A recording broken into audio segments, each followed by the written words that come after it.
Most people saving for retirement have a number. They did not calculate it. It came from an article, or a calculator they used once, or a coworker who had heard it from somewhere else. The number lives in their head and feels like a plan. It is not a plan. It is a borrowed estimate, and depending on how wrong it is, the gap between what you think you need and what you actually need could be $200,000 or $400,000 or more. Retirement planning is not a savings behavior. It is a derivation problem. There are 3 inputs: your annual burn rate, your withdrawal rate, and your timeline. Until all 3 are defined with precision, the number in your head is not yours. It belongs to someone else's situation, someone else's expenses, someone else's retirement. This is what the actual calculation looks like. The 4% rule is cited constantly. What it actually found is described far less often. In 1998, 3 researchers published a study examining whether a retirement portfolio could survive a 30-year withdrawal period across historical market conditions. They tested specific portfolio structures, weighted towards stocks with a meaningful bond allocation, and ran them through multiple 30-year windows of historical market data to find the highest withdrawal rate the portfolio could sustain without reaching zero. The conclusion was not that you can always withdraw 4%. The conclusion was that, in most of the historical scenarios tested, a portfolio built to those specifications survived a 30-year window at a 4% annual withdrawal rate. Most scenarios, not every scenario. And the window being tested was exactly 30 years.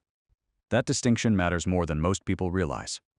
The study was a survival test for a specific set of conditions, a particular asset allocation, a particular withdrawal window, a particular set of historical return sequences. It was not a universal law. It was a threshold observation. When the conditions match what was tested, the 4% figure has historical support. When the conditions diverge, longer timeline, different allocation, different return sequence in the early years of retirement, the survival rate the study found does not automatically apply. The 4% rule is a starting point with stated assumptions. What most people treat as a guarantee is actually a historically observed boundary, under specific constraints, that holds in most but not all cases. The 25 times rule is not a separate concept from the 4% rule. It is the same equation, rearranged. If a portfolio sustains a 4% annual withdrawal, and you need $40,000 per year, the required portfolio is $40,000 divided by 0.04. That equals $1 million. Multiply 40,000 by 25 and you get the same answer. The math is identical in both directions. 25 times is simply easier to apply than dividing by 0.04. Here is where the error enters, and it is mechanical, not behavioral. Someone who estimates their annual retirement expenses at $40,000, but whose real retirement spend is closer to $48,000 per year has not made a minor miscalculation. They have underestimated their portfolio target by $200,000. The formula performed correctly. The input was wrong. And because the formula multiplies the input by 25, every error in the annual expense figure is magnified by a factor of 25 in the resulting target. $8,000 of annual underestimation becomes $200,000 of missing target. $12,000 of annual underestimation becomes $300,000. This is not a rounding issue. It is a structural property of how the equation operates. The formula does exactly what it is designed to do, which means that precision in the annual burn rate figure is not optional. It is the variable that determines everything else. The annual burn rate figure is where most retirement calculations quietly fail. There are 3 inputs that consistently produce the wrong number. The first is inflation. Your retirement expenses are not today's expenses. They are today's expenses compounded forward by an assumed inflation rate across the years between now and retirement. A 35-year-old who estimates a $40,000 retirement lifestyle in today's dollars. That same lifestyle at 65, assuming 2.5% average annual inflation, costs closer to $83,000 per year. The correct input for the 25 times calculation is not 40,000. It is 83,000. The resulting portfolio target is not $1 million, it is over $2 million. The person using today's dollars for a future lifestyle is solving the wrong equation. The second is healthcare.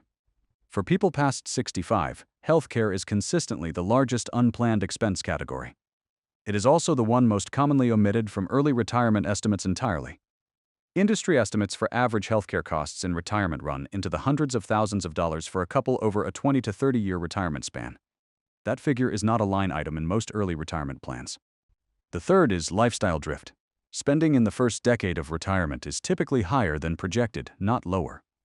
People who are recently retired, healthy, and mobile tend to spend more than they anticipated on travel, activities, and discretionary expenses. Planning for a modest baseline and then discovering real spending is substantially higher is one of the most commonly reported surprises among people in the first 5 to 10 years of retirement. The assumption of stable or declining spending across all of retirement does not match the observed pattern. If the math here is already showing you that your number is not what you thought it was, the subscribe button is right there. This is what we cover every week. The 4% withdrawal rate is the default assumption in most retirement planning. It is not the only option, and changing it by a small amount produces a substantially different portfolio target. $40,000 per year at a 4% withdrawal rate requires a portfolio of $1 million. That is the baseline. Move the withdrawal rate to 3.5%, and the same $40,000 per year requires a portfolio of $1,143,000. Move it to 3% and the target becomes $1,330,000. The difference between using a 4% rate and a 3% rate for the exact same lifestyle, the exact same annual expenses, is $330,000. That is not a minor strategic adjustment. It is a different target entirely, reached through a single change in one assumption. Why would someone use a lower withdrawal rate? There are 3 reasons, and they are all mathematical. A longer retirement horizon means the portfolio has to sustain withdrawals for more years, which increases the statistical probability that a 4% rate depletes the principal before the end of the period. Sequence of returns risk, the documented reality that poor market performance in the early years of retirement does disproportionate damage relative to poor performance later, creates a mathematical argument for a larger buffer at the start. And a lower withdrawal rate simply produces more room for expenses that exceed projections. There is no single correct rate.